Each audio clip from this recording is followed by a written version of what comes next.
हाम्रो पार्टीको झण्डा हुने छैन।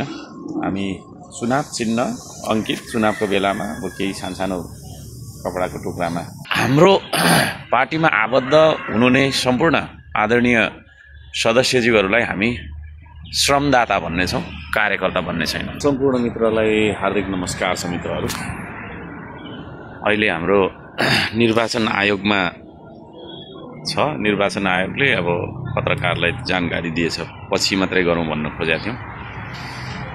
कुरा बाहिर आइसकेको छ। हामी एउटा राजनीतिक दल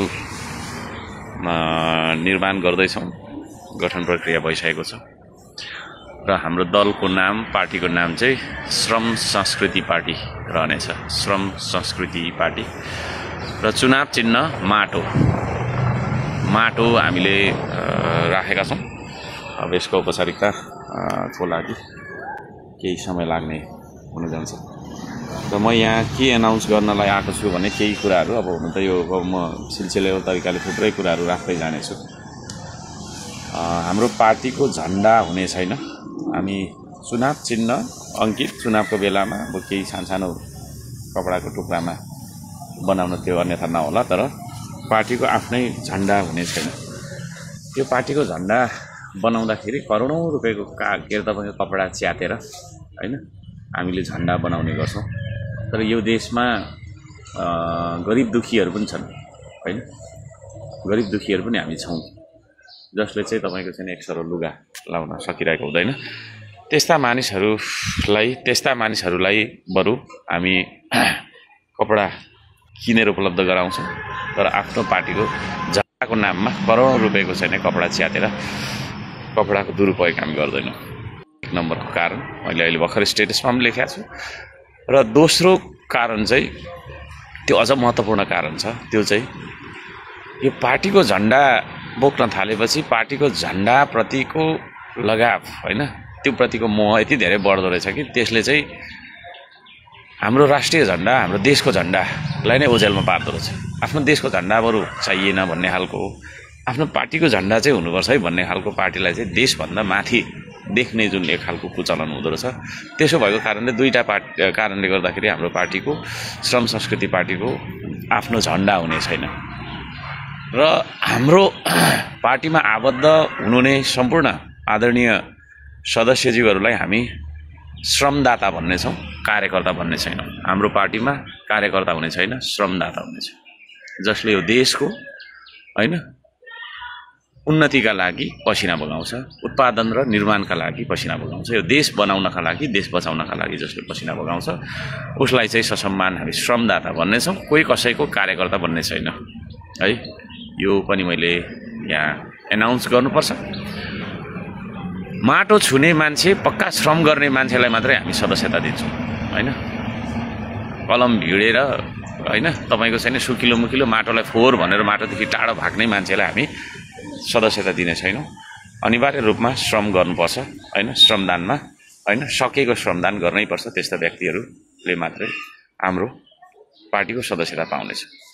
विचार र औजारको क्रान्ति हो यो, पसिना र चेतनाको क्रान्ति। अर्को साम्पाङ रेभोल्युसन भनेको चाहिँ वास्तवमा त्यो चिज हो। त्यसले गर्दाखेरि अब यो मेरै विचारबाट तपाईको चाहिँ नि सुरु भएको पार्टी भएको कारणले गर्दाखेरि हामी यो कुराहरूलाई मनन गर्नेछौँ र हामी विचार र औजार, चेतना र पसिनाको तपाईको चाहिँ नि क्रान्ति गर्छौँ।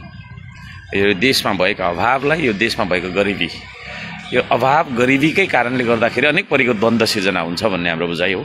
त्यसो भएको कारणले यो अभाव र गरिबीलाई टार्नका लागि हामी श्रम गर्नेछौँ। मलाई विश्वास छ 3 करोड नेपालीको 6 करोड हात एकचोटि हामी चलाउने नै छौँ, चलाउनुपर्छ एकैसाथ है। कलमले मात्रै बन्दैन देश, औजार चलाउनुपर्छ अब। नीतिले मात्रै बन्दैन देश, श्रमदान गर्नुपर्छ अब भन्ने मेरो एउटा गीत नै छ। त्यो गीतले भने जस्तो हुनेछ र यी इम्पोर्टेन्ट तपाईको चाहिँ नि हाम्रो रूपरेखा, हाम्रो आनी बानी, भोलि कस्तो आचरण हामी लिनेछौँ त भन्ने कुराहरू छ। हामी इमानदार भन्ने छौँ, बेइमान मान्छेलाई हामीले सदस्यता दिने छैनौँ र अन द कोर्स है पार्टी सञ्चालन गर्ने कुरामा, हाम्रो अभियानको कुरामा बेइमान रहेछ भनेर हामीले पत्ता लगायौँ भने पनि हामी त्यो मान्छेलाई चाहिँ हैन तत्काल संगठनबाट बाहिर निकाल्छौँ र संगठनको सदस्यता हैन एप्रुभ गर्ने अधिकार ममा निहित रहनेछ र यसरी हामी अगाडि बढ्नेछौँ मित्रहरू। सबैजनालाई लामबद्ध भएर अब यो देश बनाउने र बचाउने अभियानमा हैन लामबद्ध भएर आइदिनका लागि म हार्दिक अनुरोध गर्न चाहन्छु, हार्दिक आह्वान गर्न चाहन्छु। यो देश बन्यो भने हाम्रो सन्तानले सुख पाउँछ हैन, हाम्रो सन्ततिले सुख पाउँछ, यो देशको अस्तित्व रहिरहन्छ। यो देश बनाउन सकिएन भने अस्तित्व गुम्न सक्छ र स्वाधीनताको पक्षमा हैन तपाईको चाहिँ राष्ट्रियताको पक्षमा यो देशको माटोमाथिको हाम्रो अधिकार, हाम्रो भूगोल है को तपाईको चाहिँ अधिकार हाम्रो आफ्नै हो भन्ने कुरामा हामी चाहिँ नि हैन रहन्छौँ। त्यो ग्यारेन्टी हामी गर्छौँ। यहाँ सम्पूर्णलाई यो संगठनमा आबद्ध हुनका लागि हार्दिक आह्वान गर्दै अहिलेलाई बिदा भएँ। म टाइम टु टाइम आइ नै रहनेछु, यहाँ जानकारी दिइ नै रहनेछु। धन्यवाद, नमस्कार। जय हो सबैको, जय श्रमदान, जय स्वाभिमान। श्रम संस्कृति पार्टी राख्छौँ हामी आफ्नो दलको नाम र यो दलको 2-4 विशेषताहरू मैले अघि पनि भनिसकेँ। हामी आफ्नो दलको झण्डा बनाउँदैनौँ। किन बनाउँदैनौँ भने 2टा कारण छ।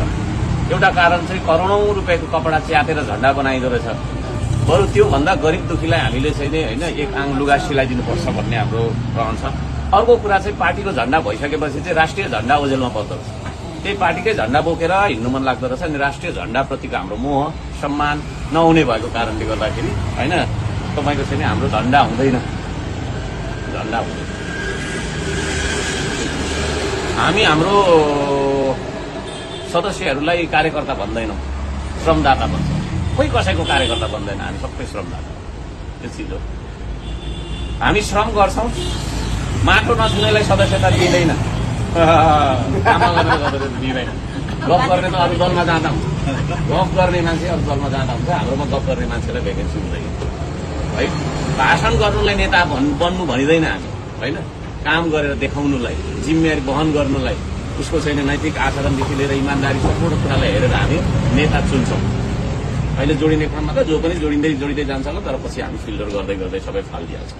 श्रम संस्कृति पार्टी राख्छौँ हामी आफ्नो दलको नाम र यो दलको 2-4 विशेषताहरू मैले अघि पनि भनिसकेँ। हामी आफ्नो दलको झण्डा बनाउँदैनौँ। किन बनाउँदैनौँ भने 2टा कारण छ। एउटा कारण चाहिँ करोडौं रुपियाँको कपडा च्यातेर झण्डा बनाइदो रहेछ। बरु त्योभन्दा गरिब दुखीलाई हामीले चाहिँ हैन एक आङ लुगा सिलाइदिनुपर्छ भन्ने हाम्रो रहन्छ। अर्को कुरा चाहिँ पार्टीको झण्डा भइसकेपछि चाहिँ राष्ट्रिय झण्डा ओझेलमा पर्दो रहेछ। त्यही पार्टीकै झण्डा बोकेर हिँड्नु मन लाग्दो रहेछ। अनि राष्ट्रिय झण्डाप्रतिको हाम्रो मोह सम्मान नहुने भएको कारणले गर्दाखेरि हैन तपाईको चाहिँ हाम्रो झण्डा हुँदैन।